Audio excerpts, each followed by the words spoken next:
Assalamualaikum warahmatullahi wabarakatuh, sahabat-sahabat desa. Bagaimana kita ketahui bahwa pengalokasian dana desa itu ada dua. Yang pertama, dana desa yang dialokasikan itu yang dihitung pada tahun sebelum tahun anggaran berjalan, dan yang kedua yaitu dana desa yang pengalokasiannya dihitung pada tahun anggaran berjalan.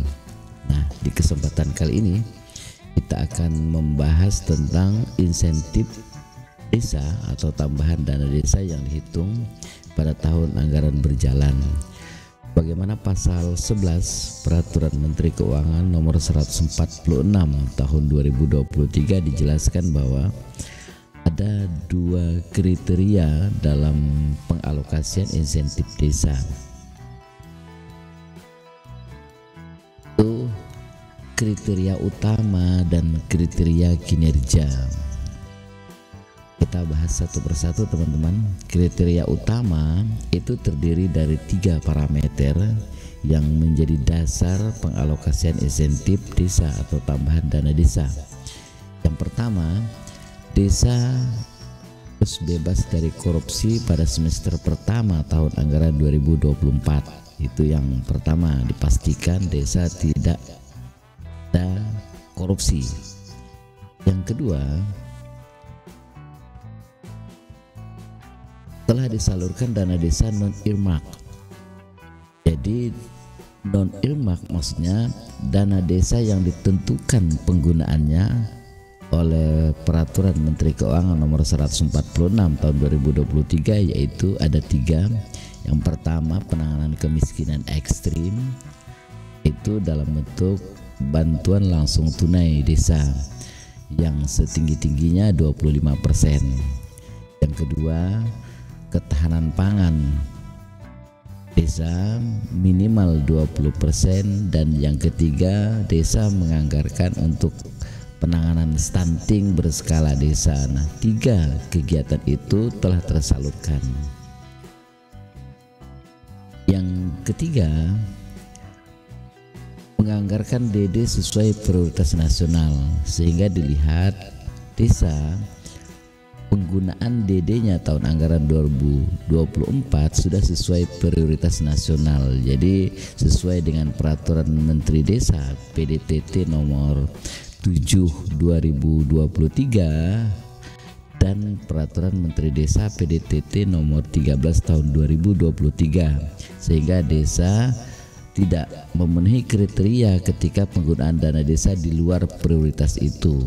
Misalkan desa masih banyak menganggarkan untuk kegiatan peningkatan kapasitas yang tidak ditujukan kepada masyarakat, bahkan hanya selalu pada fokus pada peningkatan kapasitas Kades, perangkat, dan BPD saja. Nah, itu di luar prioritas penggunaan dana desa sesuai prioritas nasional.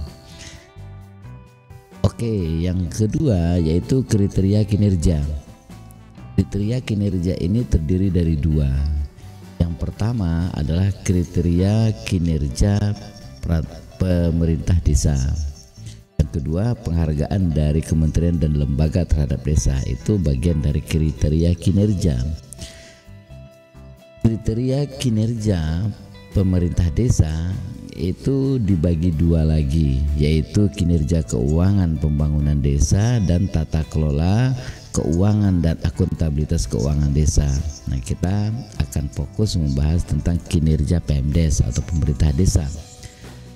Kinerja keuangan dan pembangunan desa yang dilihat di desa di tahun anggaran 2024 pada semester pertama tentang perubahan nilai indeks desa membangun 2023 ke 2024. Ini maksudnya bahwa status existing IDM 2023 nanti di tahun 2024 ini diperkirakan di bulan Maret sampai dengan April atau Mei kita ada pengukuran IDM kembali status desa. Nah, perubahan nilai IDM ini dari 2023 ke 2024 itu punya bobot 15% dalam penentuan kinerja PMDes. Nah, di situ diukur capaian yang diperoleh dari desa, hasil intervensi dana desa tahun anggaran 2023 dalam rangka menganggarkan sesuai prioritas nasional. Yang kedua, kinerja penyaluran DD terhadap tahap 1 tahun anggaran 2024. Nah, jadi tersalurkannya DD tahap 1 tahun anggaran 2024 itu bobotnya 20%. Yang ketiga, kinerja keuangan dan pembangunan desa. Kinerja realisasi konsolidasi belanja APBD semester kedua terhadap tahun anggaran 2023 itu punya bobot 15%. Kemudian tata kelola keuangan dan akuntabilitas keuangan desa, itu terdiri dari 4 parameter. Yang pertama, ketersediaan laporan konsolidasi realisasi APBD semester kedua tahun anggaran 2023 itu berbobot 15%. Yang kedua, ketersediaan APBD tahun anggaran 2024.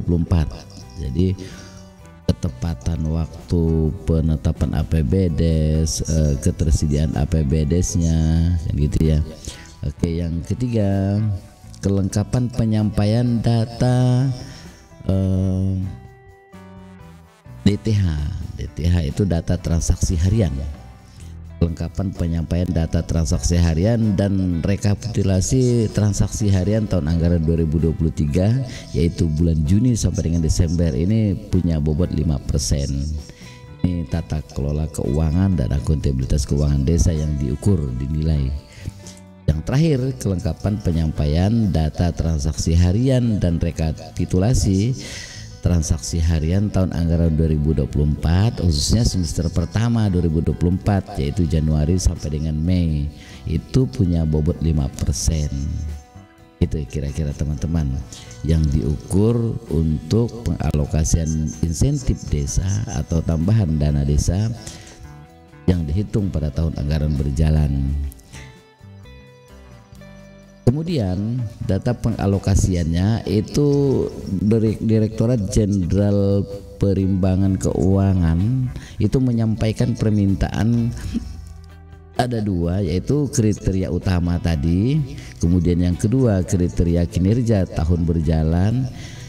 Pada siapa? Kepada kementerian dan lembaga yang berwenang dan atau pemerintah daerah, yaitu kementerian lembaga yang berwenang adalah Kemendagri, kemudian Kementerian Desa, Daerah Tertinggal dan Transmigrasi dan atau pemerintah daerah.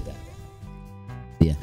Nah, kemudian itu diterima oleh DJPK, Direktorat Jenderal Perimbangan Keuangan paling lambat tanggal 31 Juli tahun anggaran berjalan, sehingga kriteria utama, kriteria kinerja itu sudah tersampaikan kepada DJPK oleh kementerian atau lembaga yang berwenang dan atau oleh pemerintah daerah itu sudah diterima, sehingga bisa menentukan dan perhitungan pengalokasian insentif desa atau tambahan dana desa di tahun anggaran berjalan.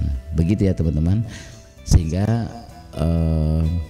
kita mengetahui apa dasar perhitungan untuk pengalokasian insentif desa bagi desa-desa yang berhak untuk mendapatkan tambahan insentifnya atau tambahan dana desa di tahun anggaran 2024 nanti. Terima kasih, semoga bermanfaat. Assalamualaikum warahmatullahi wabarakatuh.